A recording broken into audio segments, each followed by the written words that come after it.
తరువాత వారు మార్కు సువార్త చివరి అధ్యాయం. విశ్రాంతి దినము గడిచిపోయిన తరువాత ఆదివారమున తెల్లవారుచుండగా మగ్దలేని మరియయు వేరొక మరియయు సమాధిని చూడవచ్చిరి. ఇదిగో, ప్రభువు దూత పరలోకము నుండి దిగివచ్చి రాయి పొర్లించి దాని మీద కూర్చుండెను. అప్పుడు మహాభూకంపము కలిగెను. ఆ దూత స్వరూపము మెరుపువలె నుండెను. అతని వస్త్రము హిమము అంత తెల్లగా ఉండెను. అతనికి భయపడుట వలన కావలి వారు వణికి చచ్చిన వారి వలె నుండిరి. దూత ఆ స్త్రీలను చూచి, మీరు భయపడకుడి, సిలువ వేయబడిన యేసును మీరు వెతుకుచున్నారని నాకు తెలియను. ఆయన ఇక్కడ లేడు. తాను చెప్పినట్టు ఆయన లేచి ఉన్నాడు. రండి, ప్రభు పండుకొనిన స్థలము చూచి త్వరగా వెళ్ళి ఆయన మృతులలో నుండి లేచి ఉన్నాడని ఆయన శిష్యులకు తెలియజేయుడి. ఇదిగో, ఆయన గలిలయలోనికి మీకు ముందుగా వెళ్ళుచున్నాడు. అక్కడ మీరు ఆయనను చూతురు. ఇదిగో, మీతో చెప్పితిన నేను. వారు భయముతోనూ మహా ఆనందముతోనూ సమాధి యొద్ద నుండి త్వరగా వెళ్ళి ఆయన శిష్యులకు ఆ వర్తమానము తెలపగా పరిగెత్తుచుండగా యేసు వారిని ఎదుర్కొని మీకు శుభమని చెప్పాను. వారు ఆయన యొద్దకు వచ్చి ఆయన పాదాలు పట్టుకొని ఆయనకు మొక్కగా, యేసు, భయపడుకుడి, మీరు వెళ్ళి నా సహోదరులు గలిలయలోకి వెళ్ళిననియు వారక్కడ నన్ను చూతురనియు వారికి తెలుపుడనెను. మార్కు సువార్త 16వ అధ్యాయం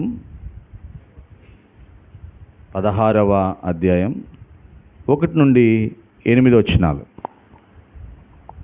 విశ్రాంతి దినమున గడిచిపోగానే మగ్దలేని మరియయు యాకోబు తల్లి అయిన మరియయు సలోమేయు వచ్చి ఆయనకు పూయవలనని సుగంధ ద్రవ్యములు కొనిరి. వారు ఆదివారమున పెందలకడ లేచి బయలుదేరి సూర్యోదయమైనప్పుడు సమాధి యొద్దకు వచ్చుచుండగా సమాధి ద్వారము నుండి మన కొరకు ఆ రాయి ఎవడు పొల్లించునని ఒకరితో ఒకరు చెప్పుకొనిచుండిరి. వారు వచ్చి కనులెత్తి చూడగా రాయి పొల్లింపబడి ఉండుట చూచిరి. ఆ రాయి ఎంతో పెద్దది. అప్పుడు వారు సమాధిలో ప్రవేశించి తెల్ల నిలువుటంగి ధరించుకొని ఉన్న ఒక పడుచువాడు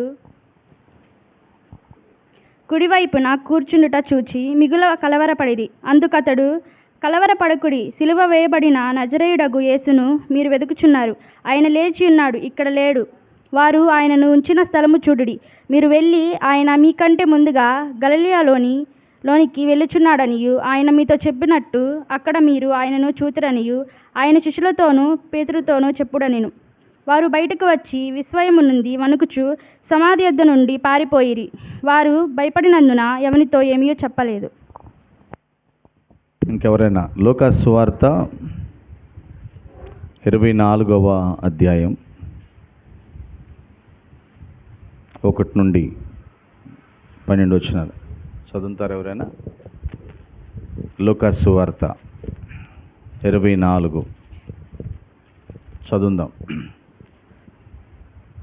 ఆదివారమున తెల్లవారుచుండగా ఆ స్త్రీలు తాము సిద్ధపరిచిన సుగంధ ద్రవ్యములను తీసుకుని సమాధి యొద్దకు వచ్చి సమాధి ముందర ఉండిన రాయి దొరిలింప బడి ఉండట చూసి లోపలికి వెళ్ళిరి. గాని ప్రభు అయిన యేసు దేహము వారికి కనబడలేదు. ఇందును గూర్చి వారికేమియూ తోచక ఉండుగా ప్రకాశమానమైన వస్త్రములు ధరించిన 2 మనుష్యులు వారి యొద్ద నిలవబడిరి. వారు భయపడి ముఖములను నేల మోపి ఉండగా, వీరు, సజీవుడైన వానిని మీరెందుకు మృతులలో వెతుకుచున్నారు? ఆయన ఇక్కడ లేడు, ఆయన లేచి ఉన్నాడు. ఆయన ఇంకా గలిలయలో ఉండినప్పుడు మనిషి కుమారుడు పాపిష్యులైన మనుషుల చేతికి అప్పగింపబడి సిలువ వేయబడి 3వ దినమందు లేవవలసి ఉన్నదని ఆయన మీతో చెప్పిన మాట జ్ఞాపకము చేసుకున్నాడని వారితో అనిరి.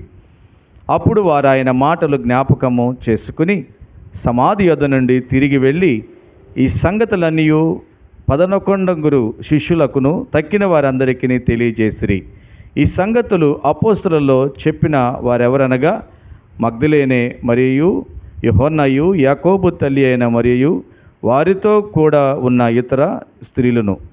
అయితే వారి మాటలు వీరి దృష్టికి వెర్రి మాటలుగా కనబడిన గనుక వీరు వారి మాటలు నమ్మలేదు. అయితే పేతురు లేచి సమాధి యొద్దకు పరిగెత్తుకుని పోయి వంగి చూడగా నారబట్టలు మాత్రము విడిగా కనబడెను. అతడు జరిగిన దానిని గూర్చి ఆశ్చర్యపడుచు ఇంటికి వెళ్ళెను.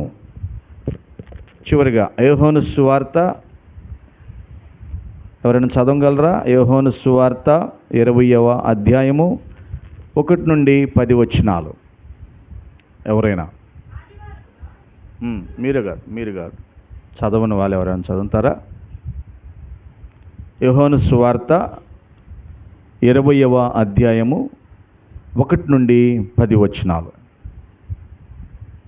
ఓకే, చదువుకుందాం. ఆదివారమున ఇంకనూ చీకటిగా ఉన్నప్పుడు మగ్దలేనే మరియా పెందలకడ సమాధి యొద్దకు వచ్చి సమాధి మీద ఉండిన రాయి తీయబడి ఉండుట చూసెను గనుక ఆమె పరిగెత్తుకుని సీమోను పేతురునొద్దకు యేసు ప్రేమించిన ఆ మరి యొక్క శిష్యుని యొద్దకు వచ్చి ప్రభువును సమాధుల నుండి ఎత్తుకుని పోయిరి, ఆయనను ఎక్కడ ఉంచిరో ఎరుగమని చెప్పాను. కాబట్టి పేతురును ఆ శిష్యుడును బయలుదేరి సమాధి వద్దకు వచ్చిరి. వారిద్దరును కూడి పరిగెత్తుచుండగా ఆ శిష్యుడు పేతురు కంటే త్వరగా పరిగెత్తి ముందుగా సమాధి వద్దకు వచ్చి వంగి చూచి, బైబిల్ ఉన్నాయా మీ దగ్గర? సరిగ్గా కూర్చోండి మీ ఇద్దరు లైన్లో. రాజేష్ ఇద్దరికి బైబిల్ లేదా? ఒకసారి చెప్పినట్టున్నాను, చదువుకున్నావా లేదా?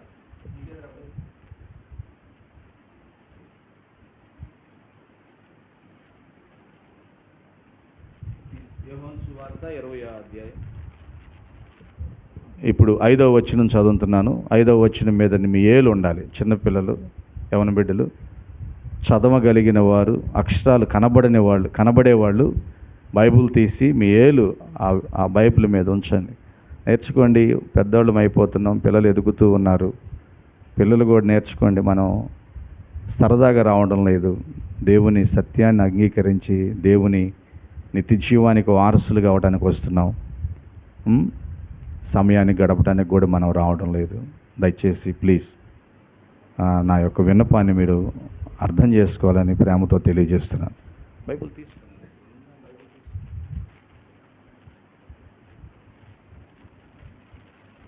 దగ్గర తీసుకెళ్ళిపోతున్నా. నాన్న దగ్గర బైబిల్ తీసుకు, అదేనా?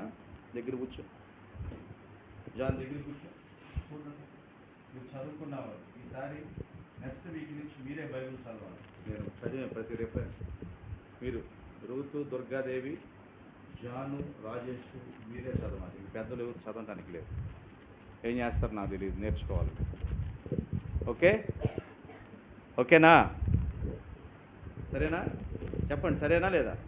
ఖచ్చితంగా నేర్చుకోవాలి. ఓకే, ఎన్నో వచ్చిన చదువుతాను ఇప్పుడు? 5. వంగి నారబట్టలు పడి ఉన్నట్టు చూసిన కానీ అతడు సమాధిలో ప్రవేశింపలే. అంతటా సీమోను పేతురు అతడి వెంబడి వచ్చి సమాధిలో ప్రవేశించి నారబట్టలు పడి ఉండుటయు ఆయన తల రుమాలు నారబట్టల యొద్ద ఉండక వేరుగా ఒకటి చోట చుట్టుపెట్టి ఉండుటయు చూశాను. అప్పుడు మొదట సమాధి యొద్దకు వచ్చిన ఆ శిష్యుడు లోపలికి పోయి చూసి నమ్మెను. ఆయన మృతుల నుండి లేచుట అగత్యమును లేఖనము వారింకను గ్రహింపరైరి. అంతటా ఆ శిష్యులు తిరిగి తమ వారి యొద్దకు వెళ్ళిపోయెను. హల్లెలూయా. ఏమి గ్రహించారు? ఏమి విన్నారు? ఇప్పుడు వరకు మనం చదువుకున్నాం. ఏం గ్రహించారు? ఇది యేసుక్రీస్తు వారు సమాధి నుండి పునరుద్ధాన బలముతో లేచిన కార్యక్రమం అంతా.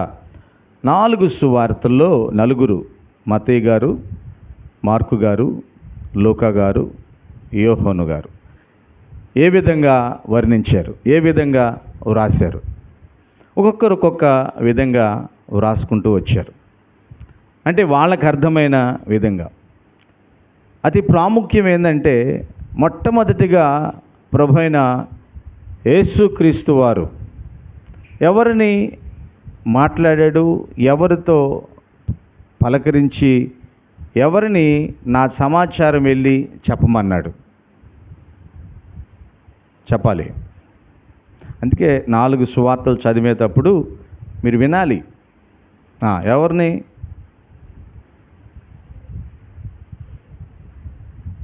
చాలా పెద్ద సీనియర్లం కదా మనం.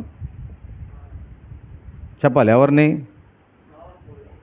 నాకు లిప్ రీడింగ్ తెలియదు, పెద్దగా మాట్లాడితేనే వినపడుద్ది. ఎవరిని?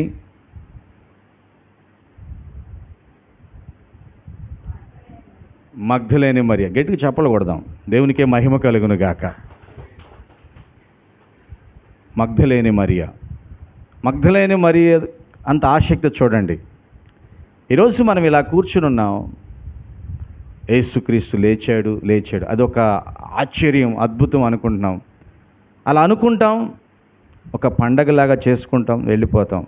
దాంట్లో ఉన్న ప్రాముఖ్యమైన విషయాన్ని ప్రతిరోజు మనం నేర్చుకోవాలి. సరిగా మనం అర్థం చేసుకోకపోతే సువార్తను సరిగా మనం చెప్పలేం. మొట్టమొదటగా ప్రభువైన యేసుక్రీస్తు వారు ఈ శుభవార్త మీరు వెళ్ళి చెప్పండి అని చెప్పింది స్త్రీకి. స్త్రీలు ఎంత ధన్యులో, స్త్రీలు ఎంత గొప్పవాళ్ళో. అంటే మొట్టమొదట ఆమె వచ్చింది, ఆమె ఆసక్తి ఏం తెలుసా? ఆమె ఘోరమైన పాపములో పడి ఉన్న వ్యక్తి, దెయ్యములు పట్టి ఉన్న వ్యక్తి. ఆ దెయ్యములు ద్వారా పట్టబడిన ఆ స్త్రీని ప్రభువైన యేసుక్రీస్తు విడిపించాడు, ఆమెను బ్రతికించాడు, ఆమెకు మంచి జీవితాన్ని ఇచ్చాడు. అప్పటి నుంచి యేసుక్రీస్తుని విడిచిపెట్టకుండా ఆయన శిష్య బృందముతో, ఆయనతో ఉండే కొంతమంది స్త్రీలతో, ఆయన తల్లితో ఈమె కూడా సహవాసం చేస్తూ నడుస్తూ వెళ్తుంది. యేసుక్రీస్తు వారు సిలువలో మరణించేటప్పుడు ఉంది, యేసుక్రీస్తు వారు సమాధి దగ్గర కనిపెట్టుకుని ఉంది. ఆదివారం తెల్లవారుతూ ఉందనగానే పరిగెడుతూ వెళుతుంది. యేసుక్రీస్తు సమాధి దగ్గరికి వెళ్ళి ఆ సుగంధ ద్రవ్యాలతో మరలా ఏదో చేయాలని వెళతా వీళ్ళు ఆలోచిస్తున్నారు, అంత పెద్ద రాయి మన కోసం ఎవరు తీస్తారు? అంత పెద్ద రాయిని ఎవరు పొర్లిస్తారు? ఎలాగా అని ఆలోచించుకుంటూ వెళ్తున్నారు. మనం వెళ్తున్నాం కానీ మన స్త్రీలు మన వల్ల కాదు కదా అనుకుంటున్నారు.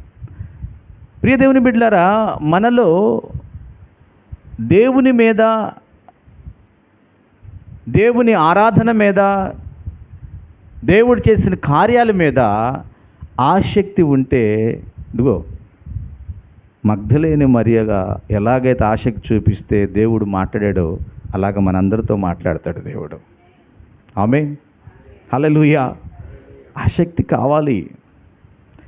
కానీ మగ్ధలేని మరియ మాటలు శిష్యులు నమ్మల, వెర్రి మాటలు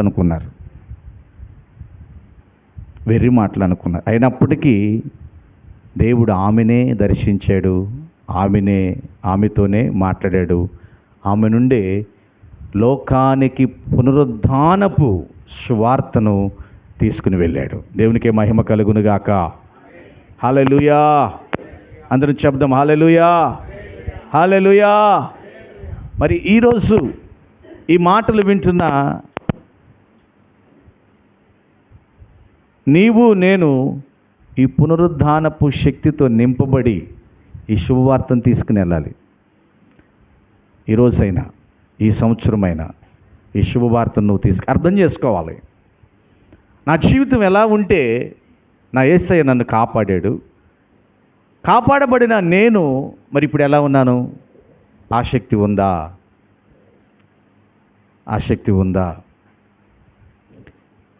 చదవలేని వారు చదవటం చేత కాదు కాబట్టి చదవలేకపోతున్నారు. చదవగలిగిన వారు కూడా ఒక నలుగురు సంఘంలో చదవటానికి ముందుకు రాలేకపోతున్నారు. ఎంత ఆసక్తి మనకి, ఎంత ఆసక్తి కదా. ఇప్పుడు అంటారు కొంతమంది, చదవడం రాని వాళ్ళు, మేము చదవటం నేర్చుకుని ఉంటే ఖచ్చితంగా మేము చదివే వాళ్ళం అంటారు. ఈ ఆసక్తి ఈ రోజు నుంచి నీతో ప్రారంభమైతే ఆ పునరుద్ధానపు శక్తి తిరిగి మరలా, ఆ పునరుద్ధానం అంటే తిరిగి మరలా ఈ సంవత్సరం వచ్చే సమయానికి నీలో ఆ ఆసక్తిని బలపరిచి బైబిల్ చదివే వ్యక్తిగా నిన్ను మారుస్తాడు దేవుడు. హల్లెలూయా, హల్లెలూయా. నిజం ప్రియదేవుని బిడ్డలారా, ఆ పునరుద్ధానపు శక్తితో ఈరోజు మనం నింపబడాలంటే మగ్దలేని మరియలాగా ఆశ కలిగి ఉండాలి. ఆసక్తి కలిగి ఉండాలి. యేసు కోసం, యేసు చేసే గొప్ప కార్యాల కోసం మనం ఎదురు చూసి అది నేనే ముందు విని నేనే అనేక మందికి ఆ శుభవార్తను తెలియచేయాలని ఆశపడాలి. ఆమేన్. హల్లెలూయా. ఈరోజు నేను ఈ మాటలు ధ్యానిస్తున్నప్పుడు నాకు తెలిసింది ఒకటి, ఆయన ఇక్కడ లేడు, ఆయన లేచి ఉన్నాడు. మృతులలో ఆయనను ఎందుకు వెతుకుచున్నారు? నిజం. కానీ ఈరోజు మనం నేర్చుకునే విషయం ఏంటంటే, యేసు దేహం బయటికి వెళ్ళడానికి కోసం సమాధిని తెరవలేదు. సమాధిని ఎందుకు తెరిచారు? ఎవరు తెరిచారు? యేసుక్రీస్తు బయటికి వెళ్ళటానికి సమాధి తెరిచారా? చెప్పండి మీరు ఒకసారి. ఎందుకు తెరిచారు? సమాధి రాయి ఎందుకు పొర్లించారు? దానికి గల కారణం ఏంటి? ఇది యేసుక్రీస్తు తిరిగి లేచాడని సమాజానికి శుభవార్త వెళ్ళాలి. గట్టి చప్పలు కొడదాం. హల్లెలూయా. యేసు ప్రభు బయటికి రావడానికి కాదు, ఆయన మరణాన్ని గెలిచాడు, ఆయన సమాధిలో లేడు. వెళ్ళి నువ్వు చూసి తెలుసుకోవడానికి, ఈ శుభవార్త మరొకరికి తెలియజేయడానికి. ఇక్కడ సందేహం ఉంది. మత్తయి గారేమో దేవదూత వచ్చి ఆ రాయి పొర్లించింది, ఆ రాయి మీద కూర్చున్నారు.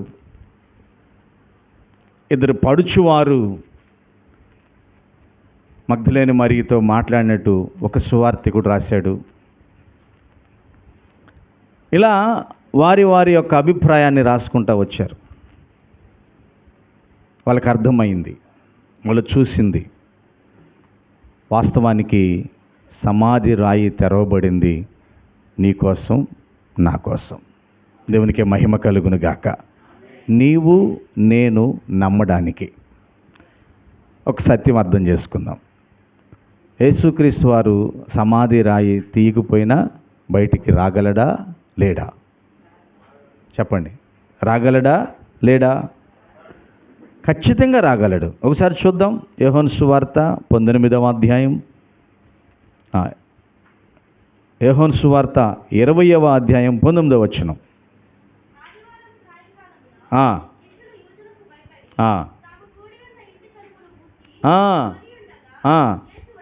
యేసు వచ్చి మధ్యను నిలిచి, ఎలాగా? తలుపులు తాళాలు వేసేస్తున్నాయి, యూదులకు భయపడి వాళ్ళు దాక్కున్నారు. వారి మధ్యలోకి యేసుక్రీస్తు వారు ఎలా వచ్చాడు? తలుపులు వేసే ఉన్నాయి, ఆయన మామూలుగా వచ్చి మధ్యలో నిలబడ్డాడు. మరి అలాంటప్పుడు ఆయన రాయితో ఏం పని లేదు కదా. రాయి ఉన్నా రాయి లేకపోయినా, ఎన్ని అడ్డంకులున్నా ఆయన రాగలడు. ఆమేన్. యేసుక్రీస్తుని నీ దగ్గరికి రాకుండా ఈ భూమి మీద ఏ శక్తి ఆపలేదు. ఆయన రాగలడు. కానీ ఆయన రావటానికి నీలో మొదటగా ఆసక్తి కావాలి. నీవు ఆసక్తి చూపించాలి.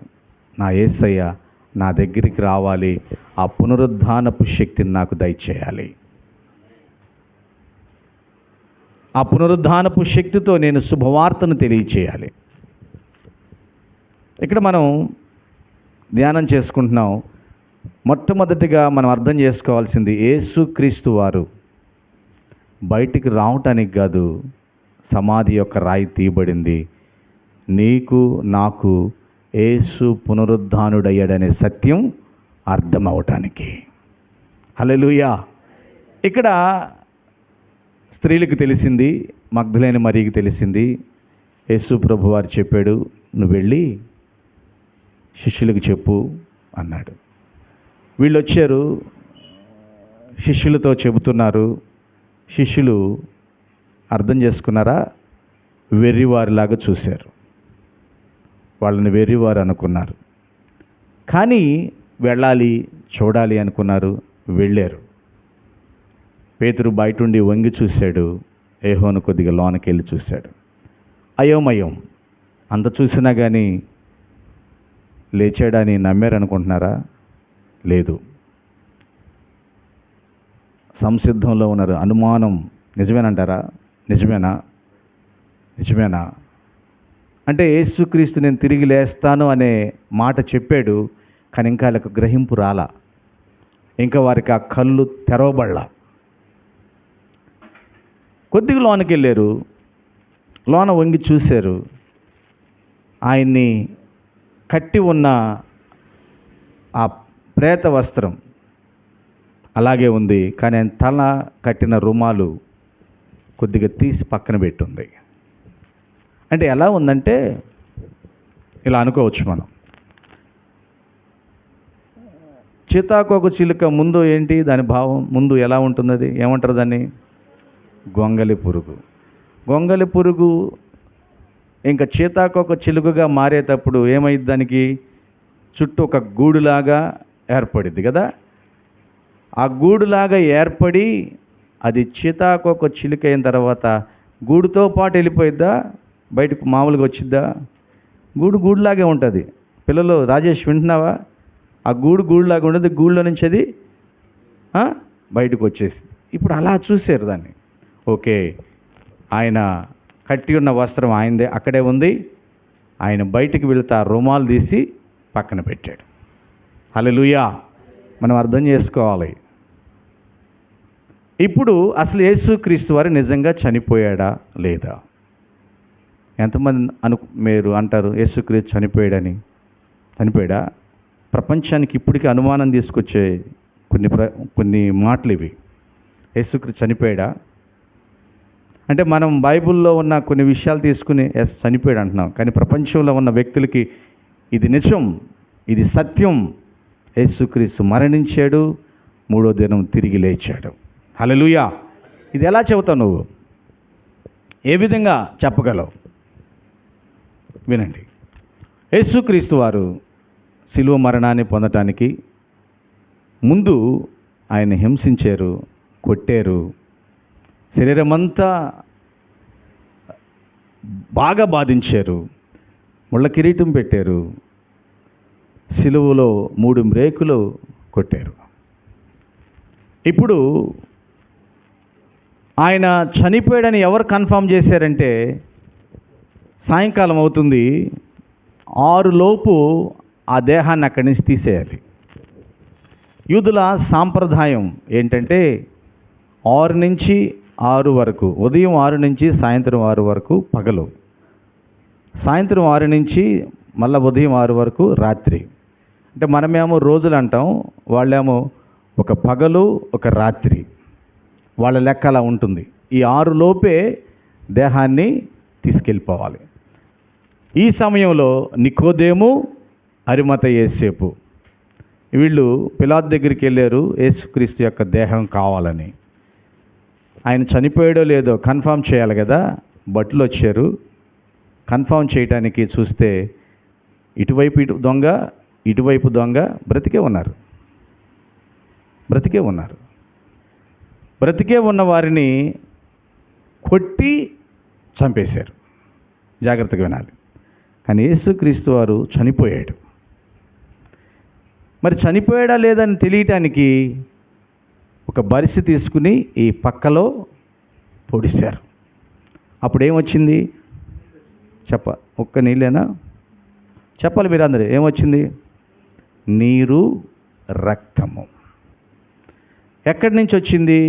అది పొడిచినప్పుడు ఆ మునుముక్కు మన గుండె ఒక సంచి లాంటి బ్యాగులో ఉంటుంది. ఆ బ్యాగు నీరు ఉంటుంది అన్నమాట చుట్టూ. అంటే నీళ్ళ బ్యాగులో మన గుండె ఉంటుంది. ఇది పొడుచుకున్నప్పుడు ఈ మునుముక్కు ఆ బ్యాగ్ను పొడుచుకుంటూ గుండెకు తగిలింది. ఫస్ట్ తగిలినప్పుడు నీరు వచ్చింది, ఆ గుండెకు తగిలిన తర్వాత రక్తం వచ్చింది. దీన్ని బట్టి వాళ్ళు యేసుక్రీస్తు చనిపోయాడు నిర్ధారణ చేశారు. దేవునికి మహిమ కలుగును గాక. హల్లెలూయా. తర్వాత అరిమత యోసేపు, నికోదేము మంచి క్లాత్ తీసుకొచ్చారు. చక్కగా యేసుక్రీస్తు వారిని ఆ క్లాత్లో పెట్టి కట్టేశారు. సమాధుల తోటలో కాదు యేసు ప్రభుని పెట్టింది, ప్రత్యేకముగా తొలిపించుకున్న సమాధిలో. ఎందుకంటే ఇప్పటికి కూడా జనాల్లో ఒక అపోహ ఉంది, యేసుక్రీస్తుని సమాధి చేసిన చోట కాకుండా వేరో సమాధి చూపించారు మనకి, ఖాళీ సమాధి అని అనుకుంటున్నారు. అన్ని సమాధులు ఉండే కూడా యేసు ప్రభుని సమాధి చేయలేదు. ఆయన ఒక ప్రత్యేకమైన ప్రదేశంలో సమాధి చేశారు. అది ఎవరిది? అరిమతయ్య యోసేపుది. ఆయన కోసం తొలిపించుకున్నాడు ఆ సమాధి. ఆయన ధనవంతుడు. ఆ ప్రత్యేకమైన సమాధుల తోటలో ఆయన ఉంచారు. ఇప్పుడు ఒకసారి ఆలోచిద్దాం. ఇప్పటికీ దొంగలు ఏమంటారంటే, అక్కడ దొంగలు బైబిల్లో రాయబడ్డాయి, నేను చెబుతుంది, యేసుక్రీస్తుని తన శిష్యులు ఎత్తుకుని పోయారంట. విన్నారా మీరు ఈ మాటలు? ఎంతమంది విన్నారు? యేసుక్రీస్తు శిష్యుల్ని యేసుక్రీస్తు దేహాన్ని తన శిష్యులు ఎత్తుకుని వెళ్ళిపోయారంట. ఆయన లేవడం అనేది అబద్ధం, ఆయన బ్రతికడం అనేది అబద్ధం అని అంటారు కొంతమంది. ఆలోచిద్దాం ఒకసారి. ఇప్పుడు ఒక పగలంతా, ఒక రాత్రి నుంచి విపరీతంగా కొట్టి, సిలువ మోయించి, 3 మేకులతో వేలాడి, ముళ్ళక కిరీటం పెట్టుంటే ఆ రాత్రి ఆయనకి ఎలా ఉంటుంది? ఒకళ్ళు బ్రతుకుంటే మీరు ఆలోచించాలి. ఇవన్నీ ఎలా ఉంటుంది? విపరీతమైన జ్వరం వచ్చింది. ఏం జాన్? రాత్రి పొగలంతా పని చేస్తే జ్వరం వచ్చింది, కానీ ఒక్కసారి చేస్తే రాదా? ఒళ్ళంతా పులిచిపోయినట్టు ఉంటుంది. ఇంతలా ఉన్న వ్యక్తి లేవగలడా? అంటే తప్పించుకెళ్ళాడు అనుకుందాం. లేచి ఒక 8-10 మంది దొర్లించగలిగిన బండను ఒక్కడే దొర్లించగలడా? 2. ఒకవేళ యేసుక్రీస్తు శిష్యులే ఆయన దేహాన్ని బయటికి తీసుకెళ్తే, ఆయన లేవలేదు అన్నప్పుడు వాళ్ళు ఏం చేయాలి? దాన్నైనా చూపించాలి, లేదా వాళ్ళైనా పట్టుబడాలి. అంతే కదా? అసలు వాళ్ళకి భయం వేసి దాక్కున్నారు. ముందు వాళ్ళకి భయం వేసి దాక్కున్నారు. మీరు జాగ్రత్తగా ఆలోచిద్దాం. ఏదో వినేసి వెళ్ళిపోవటం కదా, కొన్ని విషయాలు మనం జాగ్రత్తగా ఆలోచిద్దాం. అసలు శిష్యులు ఎంతమంది, ఆయనకి సైనికులు ఆ సమాధికి ఎంతమంది కాపలా ఉన్నారు అనుకుంటున్నారు మీరు? ఐడియా ఉందా ఎవరికైనా?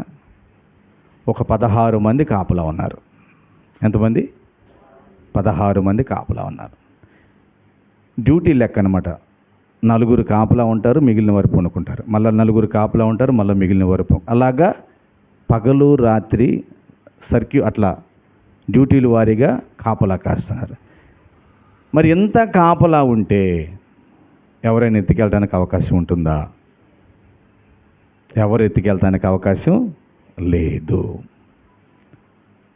యేసుక్రీస్తు నిజంగా మరణించాడు అనటానికి ఆనవాలు చెబుతున్నా నేను.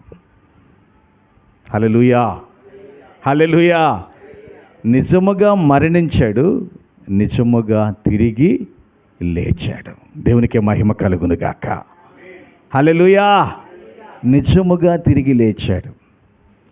తిరిగి లేచాడు. ఆయన సమాధి తెరవబడింది. కేవలం ఆయన రావటానికి కాదు, సమాధిలోకి వెళ్ళి ఆయన లేచాడా లేదా చూసి అర్థం చేసుకోవటానికి. ఆమేన్, హల్లెలూయా. అర్థమైంది ఇప్పుడన్నా? యేసుక్రీస్తు వారు బయటికి రావడానికి కాదు సమాధి యొక్క రాయి తీసింది, ఈ ప్రపంచానికి యేసుక్రీస్తు వారు చనిపోయాడు, ఆయన నిజముగా తిరిగి లేచాడు, ఆయన ఇక్కడ లేడు, ఆయన ఇక్కడ లేడు అనే సత్యాన్ని శిష్యులు, కొందరు స్త్రీలు అది చూసి దాని ద్వారా ప్రపంచానికి శుభవార్త తెలియజేయడానికి. మీరు బాగా అర్థం చేసుకోవడానికి ప్రయత్నం చేయాలి. ఇప్పుడు చెప్పండి, యేసుక్రీస్తు వారు మరణించాడా లేదా? చెప్పాలి. మరణించాడా లేదా? ఇంకా అనుమానమేనా? ఖచ్చితంగా మరణించాడు. ఆయన్ని ఎవరైనా తీసుకుని వెళ్ళిపోయారా? ఒకవేళ సైనికులే ఆయన్ని తీసుకెళ్ళి దాచిపెట్టుంటే ఖచ్చితంగా మా యేసుక్రీస్తు వారు తిరిగి లేచాడు అనగానే ఆ దేహాన్ని తీసుకొచ్చి చూపించాలి. లేకపోతే మీ యేసు మేమే తీసుకెళ్ళి పక్కన పెట్టామని. అంటే ఇది నిజముగా జరిగిన కార్యం. ఆమేన్, హల్లెలూయా.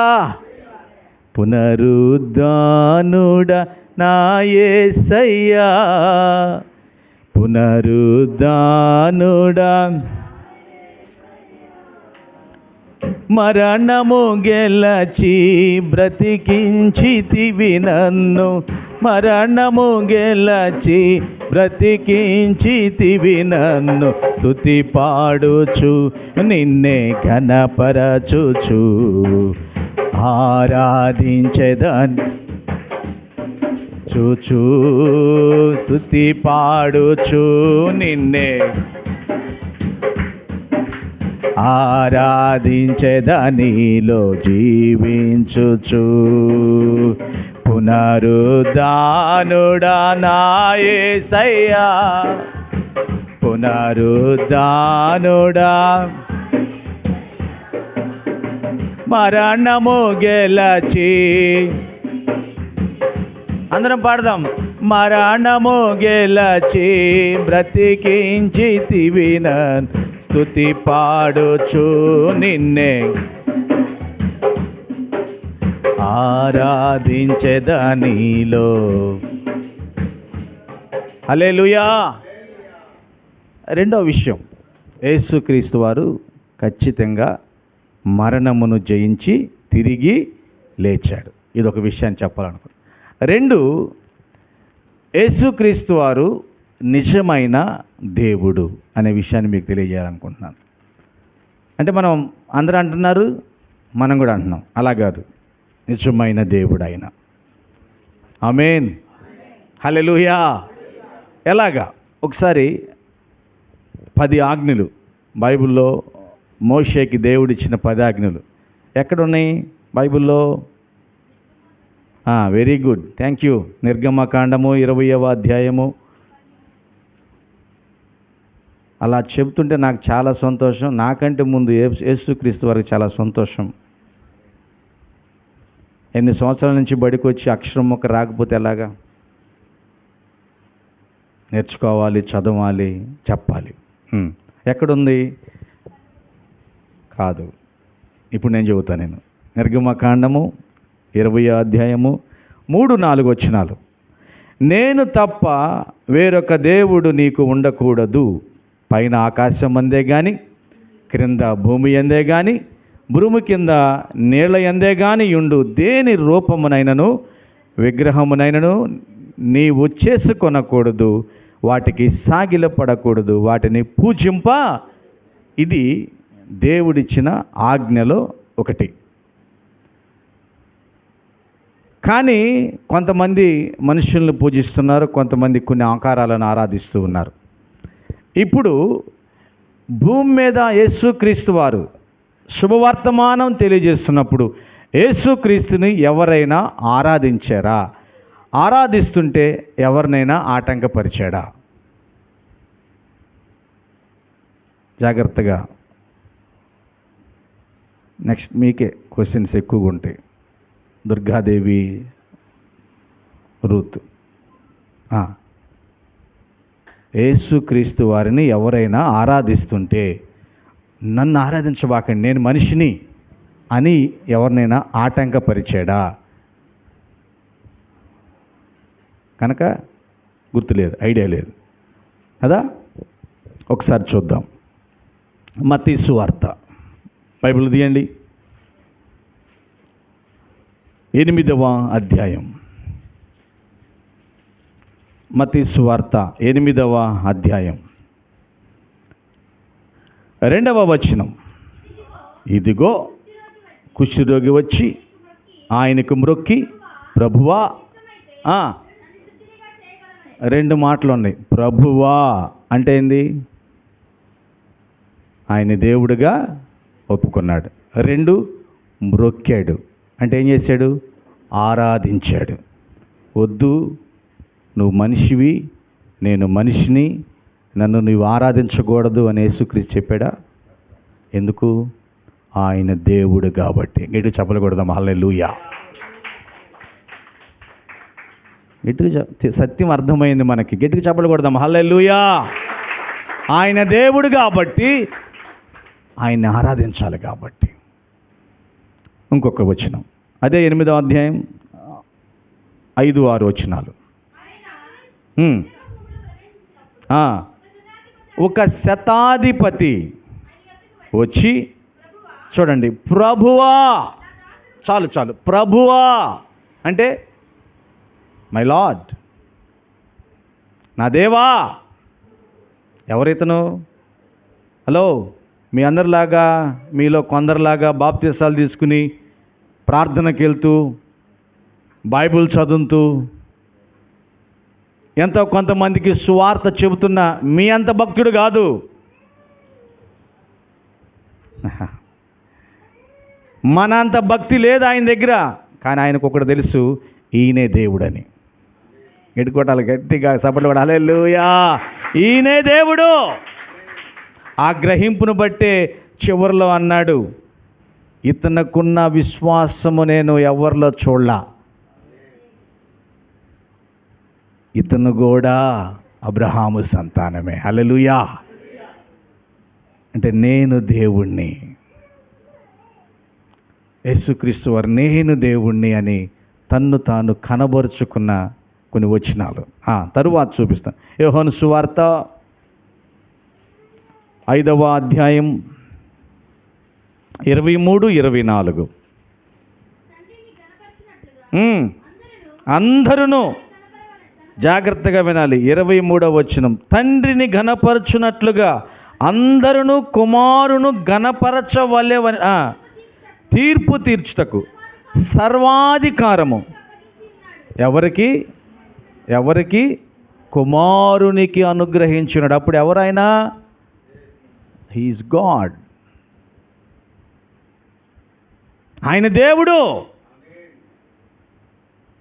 ఆయనకి సర్వాధికారం ఉంది తీర్పు తీర్చడానికి.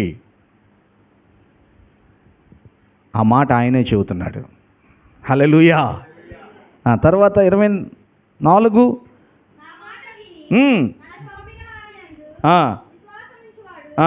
నిత్య జీవము గలవాడు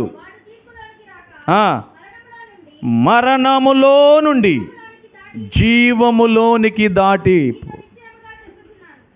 ఇప్పుడు యేసుక్రీస్తు వారు మరణించాడు, తిరిగి జీవములోకి దాటిపోయాడు. హల్లెలూయా.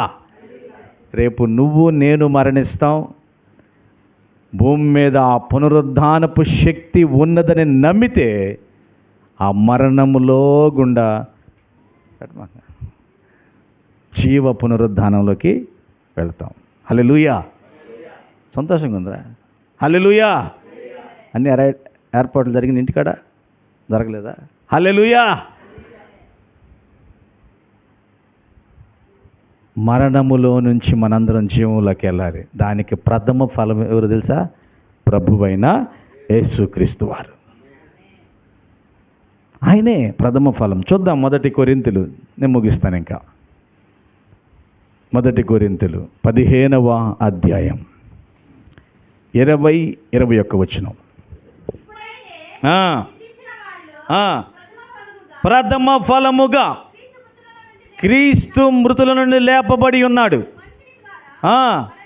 మరణం వచ్చిన గనుక ఆ మనుషుని ద్వారానే మృతుల పునరుద్ధానమును కలిగెను.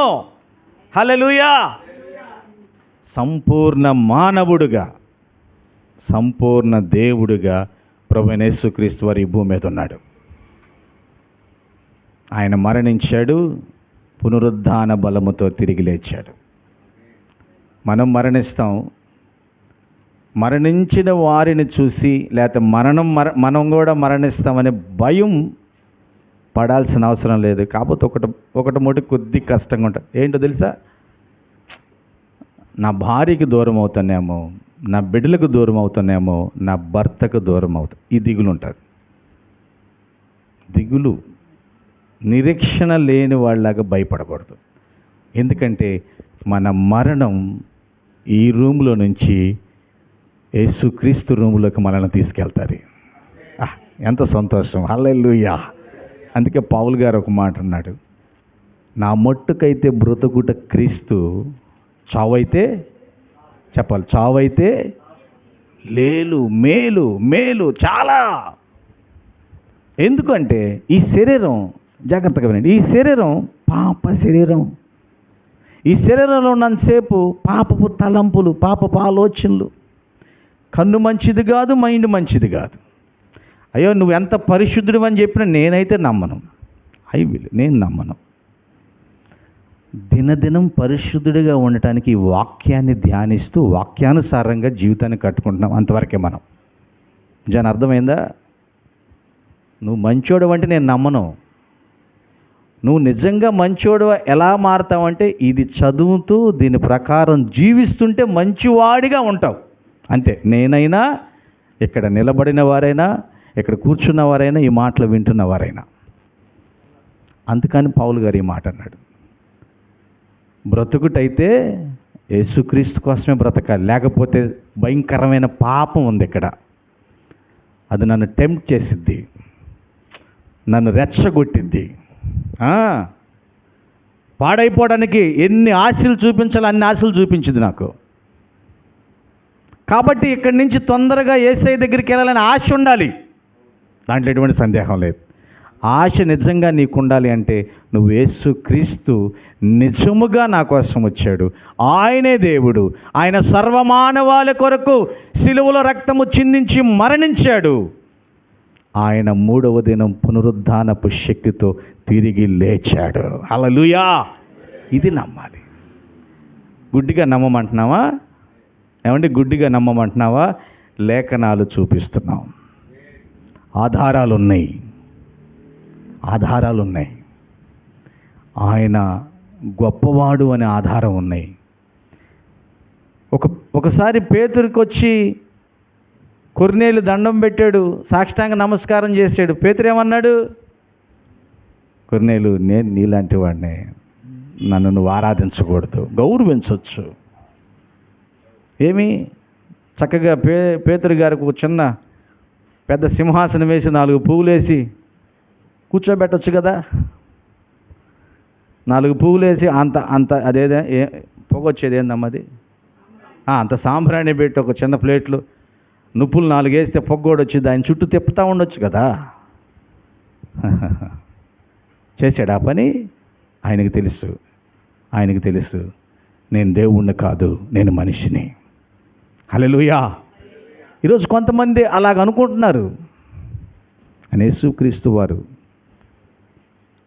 ఆయన మొదటిగానే చెప్పాడు, ఆయన తప్ప మరొక దానిని మనము ఆరాధించకూడదు. మరి యేసుక్రీస్తు వారు 33.5 సంవత్సరం ఈ భూమి మీద ఉన్నప్పుడు ఆయన్ని ఆరాధించారు, ఆయనే దేవుడు. ఆమేన్, హల్లెలూయా! చూడండి 35, 38 1 కొరింథీయులు 15వ అధ్యాయం 35 నుంచి నిదానంగా చదవండిరా కొద్దిగా. 30 అయితే ఎలాగ లేతురు, జాగ్రత్తగా వినాలి.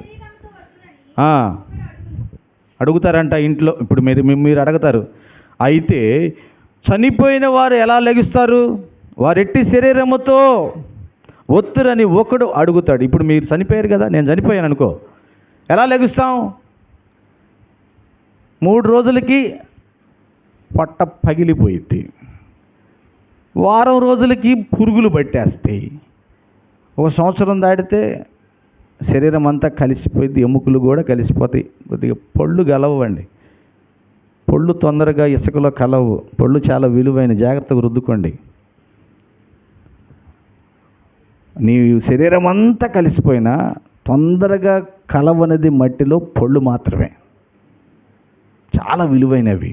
దేవుడిచ్చిన ఏదైనా విలువైందే. హల్లెలూయా! అంత కలిసిపోయింది కదా. మరి యేసుక్రీస్తు వచ్చిన తర్వాత నువ్వు ఎట్టి శరీరంతో లెగుస్తావు? ఇదిగో ఇక్కడ ఆన్సర్ చూడండి. ఓ అవివేకి, అడిగిన వారిని అంటున్నాడు ఈ మాట పౌలు గారు. ఎవరైతే అడగతారో వాళ్ళు ఓ అవివేకి, నీవు విత్తినది చచ్చితేనే కానీ బ్రతుకును కదా. హల్లెలూయా. నువ్వు ఒక విత్తనం విత్తేవనుకో, నాటేవనుకో, వింటున్నావా జర్మియా? నాటేవనుకో, అది చచ్చిపోతేనే అది బ్రతుకుతుంది, దానిలో నుంచి మొక్క వస్తుంది. అది చావకపోతే దానిలో నుంచి మొక్క రాదు. హల్లెలూయా. ఎప్పుడు మనం చచ్చేది? భూమిలో నాటబడ్డప్పుడు. దేవునికే మహిమ కలుగును గాక. ఇప్పుడు నేర్చుకుంటాం, బ్రతకటం నేర్చుకుంటాం, నీతిగా ఉండటం నేర్చుకుంటాం. Practising, we are practising Christians everyday. ప్రతిరోజు నేను ఎలా ఉండాలి, ఎలా మాట్లాడాలి. ఈ శరీరం పాప శరీరం. ఈ శరీరంలోకి దేవుని పునరుద్ధానపు శక్తిని ఇస్తాడు, పరిశుద్ధాత్మనిస్తాడు. కానీ ఆ శక్తితో ఈ శరీరాన్ని జయిస్తూ బ్రతకాలి ప్రతిరోజు మనం. అర్థమవుతుందా కీర్తన? అనిపించింది కొన్ని చూడంగానే, కొంతమందిని చూడంగానే, కొన్ని పరిస్థితులు చూడంగానే ఏదో అనిపించింది మనసులో.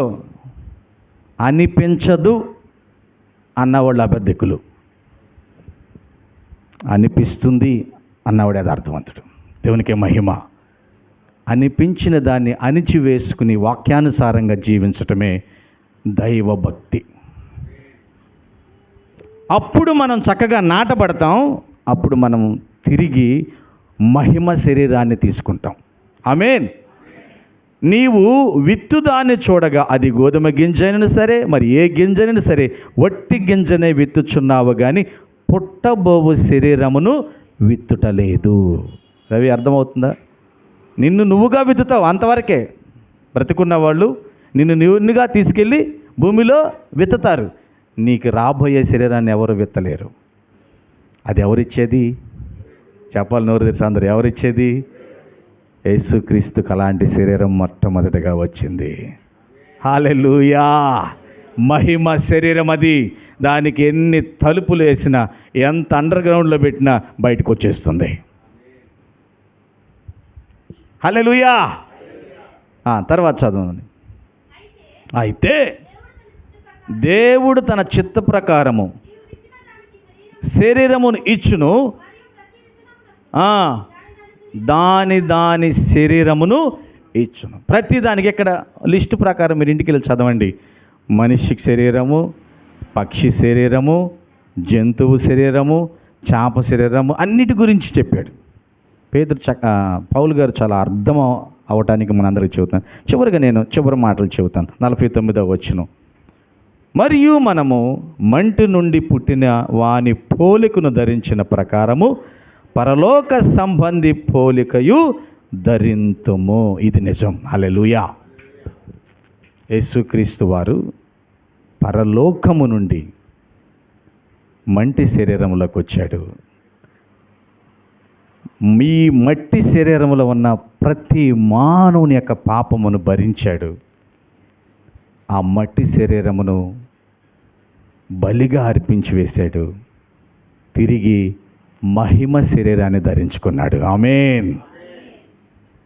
మహిమ శరీరాన్ని. ఇది నిరీక్షణ మనకి. ఆయన ఈ లోకానికి వచ్చింది నిజం. ఆయన సర్వమానవాళి కొరకు ప్రాణం పెట్టింది నిజం. ఆయన సమాధిలో నుంచి తిరిగి లేచింది నిజం. ఆమేన్.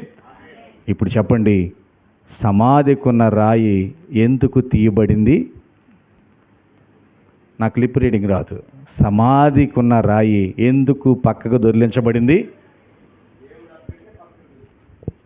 కాదు, ఎందుకు దొర్లించబడింది? యేసుక్రీస్తు లేచాడు, ఆయన ఇక్కడ లేడు అని ఇదిగో నీకు తెలియటానికి. హల్లెలూయా. ఆయన బయటకు తీసుకురావటానికి కాదు, ఆయన బయటకు రావటానికి కాదు. ఈ సత్యాన్ని మనం అర్థం చేసుకుందాం. ఆ పునరుద్ధానపు శక్తితో నిత్య జీవంలోకి ప్రవేశిద్దాం. ఇట్టి కృప ప్రభువైన యేసుక్రీస్తు వారు మనందరికీ దయచేయునుగాక. ఆమేన్.